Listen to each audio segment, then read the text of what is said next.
नमस्कार, capital TV Uttar Pradesh देख रहे हैं आप। मैं हूं आपके साथ सोनाली। मानवता की मर्यादा को लांघ चुके अखिलेश यादव की टिप्पणी से उप मुख्यमंत्री केशव प्रसाद मौर्य बेहद आहत नजर आए। अखिलेश यादव ने जिन शब्दों का इस्तेमाल किया था वो दुर्भाग्यपूर्ण था। अखिलेश यादव खुद मुख्यमंत्री रह चुके हैं, उन्हें पता होना चाहिए कि शिष्टाचार क्या होता है। झटपटाहट में तू मैं करने से दूसरों की भावनाएं आहत होती हैं और आपकी छवि। क्या है पूरी खबर, जानने के लिए देखिए हमारी रिपोर्ट।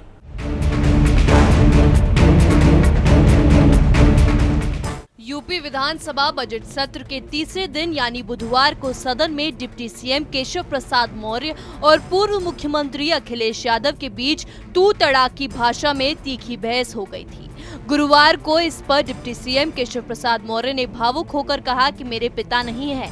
अखिलेश यादव के इस बयान से मैं काफी आहत हूँ। उन्होंने मेरे दिवंगत पिता पर टिप्पणी कर पिछड़ा वर्ग का अपमान किया है। डिप्टी सीएम ने कहा कि पूर्व मुख्यमंत्री अखिलेश यादव को सदन में इस तरह का व्यवहार शोभा नहीं देता। उन्होंने कहा कि मैंने तो सिर्फ उपनेता होने के नाते सदन में अपनी बात रखी थी, लेकिन नेता प्रतिपक्ष का व्यवहार कहीं से भी संसदीय और शिष्टाचार के अनुरूप नहीं था। आपको बता दें, ये बात इतनी बड़ी कैसे, आखिर सदन में ऐसा क्या हुआ। बुधवार को राज्यपाल के अभिभाषण पर चर्चा के दौरान पूर्व मुख्यमंत्री अखिलेश यादव ने डिप्टी सीएम से पूछा था कि आपके जिला के मुख्यालय की सड़क किसने बनवाई। इस पर डिप्टी सीएम ने पिछली सपा सरकार को घेरते हुए कहा कि जो लोग सड़क एक्सप्रेसवे जैसी बातें करते हैं, ऐसा लगता है कि जैसे उन्होंने सैफई बेचकर ये सब करवाया हो। डिप्टी सीएम के इस बयान पर भड़के अखिलेश यादव ने पलटवार करते हुए कहा कि तुम अपने पिताजी से लाते हो या ये सब बनवाने के लिए। इस पर सदन में माहौल काफी गर्म हो गया। अखिलेश और केशव प्रसाद मौर्य के बीच हुई इस तीखी बहस के बाद सीएम योगी को मोर्चा संभालना पड़ा।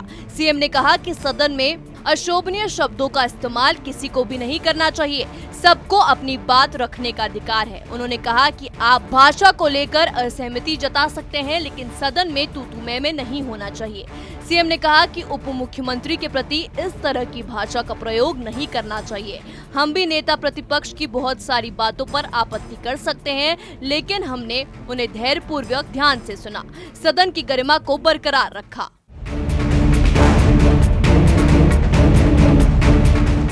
आप सत्ता से बाहर आए हैं लेकिन सदन में है, कम से कम उसकी मर्यादा का तो सम्मान होना चाहिए। जिस भाषा का इस्तेमाल अखिलेश ने सदन में किया है, अगर उस भाषा का इस्तेमाल सदन से बाहर किया होता तो अब तक मुकदमा दर्ज हो चुका होता। ऐसे पिछड़े समाज का अपमान करना अखिलेश यादव की मानसिकता को दर्शाता है। अभी देखने वाली बात होगी कि अखिलेश यादव अपनी तरफ से कोई सफाई पेश करते हैं या नहीं। इस रिपोर्ट में मेरे साथ इतना ही। तमाम खबरों के लिए देखते रहिए कैपिटल टीवी। नमस्कार।